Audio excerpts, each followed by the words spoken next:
Bismillahirrahmanirrahim. Assalamualaikum warahmatullahi wabarakatuh. Alhamdulillahirabbil alamin wa bihi nasta'inu ala umuri dunya waddin. Wassalatu wassalamu ala asyrafil anbiya'i wal mursalin nabiyyina Muhammadin wa ala alihi wa ashabihi wa man tabi'ahum bi ihsanin ila yaumiddin wa ba'du. Anak-anak aku yang semoga dirahmati oleh Allah Subhanahu wa taala. Seandainya Presiden Jokowi hafizahullahu taala datang ke Robani, tentu kita akan merasa sangat senang, bahagia, bahkan mungkin bisa meneteskan air mata karena saking bahagianya. Jelas kita akan merasa senang karena kita kedatangan tamu yang mulia. Dan kedatangannya pasti akan membawa kebaikan. Bisa jadi ketika Bapak Jokowi datang ke Robani, kita akan diberi sepeda, diberi hadiah kaos, diberi hadiah beasiswa, dan yang lainnya. Dan tentunya ketika Pak Jokowi hafizahullahu ta'ala berada di Robani, maka kita akan berikan segala sesuatunya yang spesial. Dari mulai jalanannya sudah dipasang baliho spanduk selamat datang Bapak Jokowi. Kemudian tempat singgahnya diberikan tempat yang paling istimewa. Tempat duduknya diberikan tempat duduk yang paling empuk. Tempat istirahatnya diberikan tempat istirahat yang yang mewah. Makan minumnya diberikan makan dan minum yang paling spesial. Ya, itulah manakala tamu istimewa datang kepada kita. Kita akan merasa senang, bahagia, dan akan memberikan yang terbaik untuk tamu mulia tersebut. Dan kita, alhamdulillah, sekarang berada di bulan Ramadan, di mana bulan Ramadan merupakan tamu mulia bagi kaum muslimin dan muslimat di seluruh penjuru dunia.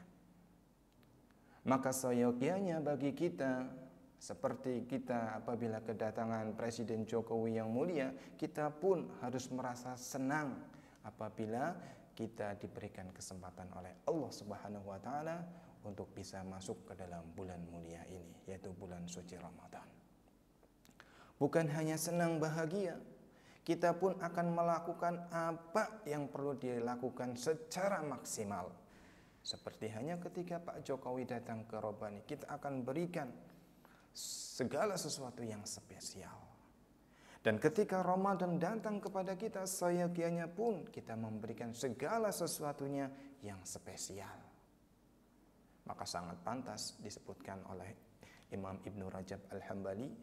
Beliau berkata, qala ba'du salaf, sebagian kaum salaf atau sebagian besar kaum salaf, karena saking bahagianya, saking senangnya dan antusiasnya terhadap bulan suci Ramadan, jauh-jauh hari mereka berdoa dengan doa, kanu yada'una Allah sittata ashhurin an yuballighahum syahrul Ramadan.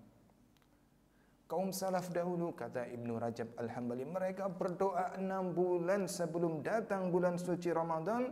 Mereka berdoa kepada Allah agar disampaikan ke dalam bulan suci Ramadan. Dan ketika mereka sampai pun di bulan Ramadan, mereka akan melakukan kegiatan-kegiatan ibadah dengan secara maksimal. Karena di bulan Ramadan banyak sekali keutamaan dan keistimewaannya. Nabi SAW dalam sebuah hadis mengatakan, qad ja'akum Ramadan. Sungguh, kata Nabi, berkata kepada para sahabat, telah datang kepada kalian bulan Ramadan. Dan kabar ini, kata para ulama, bukan sekedar kabar. Disebutkan oleh seorang ulama yang bernama Syekh Shalih Fauzan hafizahullahu taala, beliau menyebutkan, walaysa hadza ikhbaran mujaradan bal ma'nahu bisyaratuhum bimusim azim. Kalimat qad ja'akum Ramadan ini bukan sekedar kabar, melainkan adalah kabar gembira dari Nabi sallallahu alaihi wasallam dari Allah Subhanahu wa taala tentang bulan yang penuh dengan kemuliaan dan keberkahan. Kemudian kata Nabi, syahrun mubarakun, di mana bulan Ramadan adalah bulan yang penuh dengan keberkahan. Baik keberkahan yang sifatnya duniawi ataupun keberkahan yang sifatnya ukhrawi. Keberkahan duniawi kita bisa lihat bahwa ketika bulan suci Ramadan semacam ini, kaum muslimin lebih sering atau sering disebut dengan budaya konsumtifnya lebih tinggi. Kita bisa lihat ketika menjelang azan maghrib, para pedagang sudah berjejer di pinggir jalan. Mereka menawarkan dagangan dan seluruh dagangannya sebagian besar laku keras. Dan ini dimanfaatkan oleh para pedagang dalam mencari berkah di bulan Ramadan.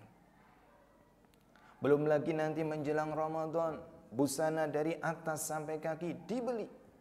Belum lagi perlengkapan rumah yang tadinya tidak dibeli di luar bulan Ramadan, namun di bulan Ramadan dibeli. Dan ini dimanfaatkan oleh seluruh pedagang keberkahannya dari bulan suci Ramadan. Adapun keberkahan dari segi ukhrawi di bulan Ramadan ini, kata Nabi, iftaradallahu alaikum siyamah. Allah mewajibkan kepada kita bulan suci Ramadan ini untuk berpuasa. Dan puasa memiliki keberkahan yang sangat banyak. Keberkahan yang pertama, Allah Subhanahu wa taala akan mengampuni dosa-dosa orang yang berpuasa di bulan suci Ramadan. Nabi SAW bersabda, "Man shoma Ramadan imanan wa ihtisaban, ghufira lahu ma taqaddama min dhanbih." Barang siapa yang berpuasa di bulan suci Ramadan karena keimanan dan mengharapkan pahala dari Allah Subhanahu wa taala, ghufira lahu ma taqaddama min dhanbih, maka akan diampuni dosa-dosanya yang telah lalu. Keberkahan yang lainnya, Allah Subhanahu wa taala akan melipatkan ganda pahala. Bahkan dalam sebuah riwayat yang biasanya sebuah amalan akan dilipatkan 10 sampai 700 kali lipat, namun untuk puasa Allah yang akan menilainya langsung. Allah yang akan memberikan pahalanya langsung. Belum lagi keberkahan yang lainnya, yaitu sesuatu yang ketika kita lihat menjijikan, sesuatu yang kita lihat kita akan menghindarinya, tapi sesuatu tersebut di bulan suci Ramadan menjadi sesuatu yang lebih berharga di sisi Allah Subhanahu wa taala. Ya, bau mulut orang yang berpuasa lebih wangi di sisi Allah Subhanahu wa taala dari minyak al-misk. Nabi SAW bersabda, "Walladzi nafsi Muhammadin biyadihi la khaluful fami shaim atyabu indallah min rihil miski." Demi Allah, demi jiwa Muhammad yang berada di tangannya, sesungguhnya bau mulut orang yang berpuasa lebih wangi di sisi Allah Subhanahu wa taala dari minyak misk. Maka pantas kata Nabi SAW bahwa puasa tidak ada tandingannya. Nabi SAW bersabda, "Alaika bisyam fa innahu la mithla lahu." Hendaklah kalian berpuasa karena puasa tidak ada tandingannya. Keberkahan berikutnya kata Nabi, "Tuftahu fihi abwabul jannah." Ketika bulan suci Ramadan, Allah akan bukakan pintu-pintu surga. Maknanya ketika bulan suci Ramadan semacam ini, Allah akan mudahkan bagi kita untuk beramal soleh, sehingga kita punya potensi besar untuk bisa masuk ke dalam surganya Allah Subhanahu wa taala. Kemudian keberkahan yang lainnya, wa tughlaqu fihi abwabul jahim. Di bulan suci Ramadan semacam ini, Allah Subhanahu wa taala akan menutup rapat-rapat pintu neraka. Maknanya kita akan dimudahkan oleh Allah Subhanahu wa taala untuk menjauhi yang namanya dosa dan maksiat. Maka bisa kita lihat kalau bulan suci Ramadan semacam ini kejahatan akan menurun secara drastis. Karena apa? Karena Allah tutup pintu neraka rapat-rapat. Namun fenomena yang ada sekarang, ketika Allah Subhanahu wa taala sudah menutup pintu neraka rapat-rapat, masih ada orang-orang yang mau mengetuk pintu neraka. Bahkan banyak juga yang ketika Allah sudah menutup pintu neraka rapat-rapat, bukan hanya mengetuk, mereka menggedor-gedor pintu neraka. Mereka adalah orang-orang yang mengikuti hawa nafsu mereka. Sudah tahu Allah Subhanahu wa taala menutup pintu neraka rapat-rapat, mereka justru malah mengetuk, bahkan menggedor-gedor, memaksa untuk minta masuk. Dan inilah orang-orang yang berbuat dosa, berbuat maksiat karena mengikuti hawa nafsunya. Padahal kata Nabi, di bulan suci Ramadan tughallu fihi syayatin. Di bulan suci Ramadan semacam ini Allah akan penjarakan, Allah akan ikat syaitan-syaitan yang biasa mengganggu manusia. Kemudian kata Nabi SAW, keberkahan yang lainnya di bulan suci Ramadan, fihi lailatun khairum min alfi syahrin. Di bulan suci Ramadan semacam ini ada satu malam, di mana malam tersebut lebih baik daripada 1000 bulan. Disebutkan oleh Imam Mujahid dalam kitab Ibnu Tafsir ataupun dalam kitab Tafsir At-Tabari bahwa kana fi Bani Israel rajulun, ada seorang laki-laki di kalangan Bani Israel di mana pekerjaannya adalah ibadah. Dia melakukan qiyamul lail dari salat Isya, setelah salat Isya sampai datang pagi hari. Kemudian paginya, siangnya dia berjihad melawan musuh Allah sampai datang sore hari. Dan dia lakukan selama 1000 bulan. Kemudian Allah turunkan Lailatul Qadri khairun min alfi syahrin. Malam Lailatul Qadar lebih baik dari 1000 bulan.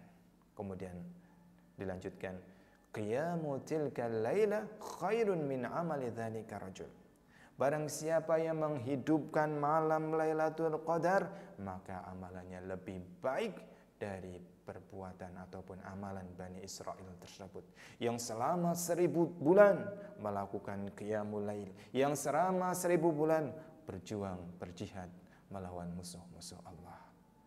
Maka sangat pantas apabila kita terhalang dari malam Lailatul Qadar secara khusus dan keberkahan bulan Ramadan secara umum, maka sungguh sangat merugi. Kata Nabi, man hurima khairaha faqad hurim. Barang siapa yang terhalang dari malam Lailatul Qadar secara khusus dan Ramadan secara umum, maka sungguh dia telah terhalang. Dan ini merupakan kerugian yang sangat besar.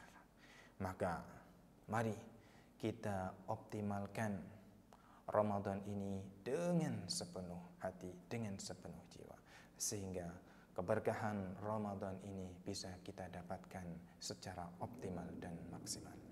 Sekian, subhanakallahumma bihamdik, asyhadu an la ilaha illa anta, astaghfiruka wa atubu ilaik. Assalamualaikum warahmatullahi wabarakatuh.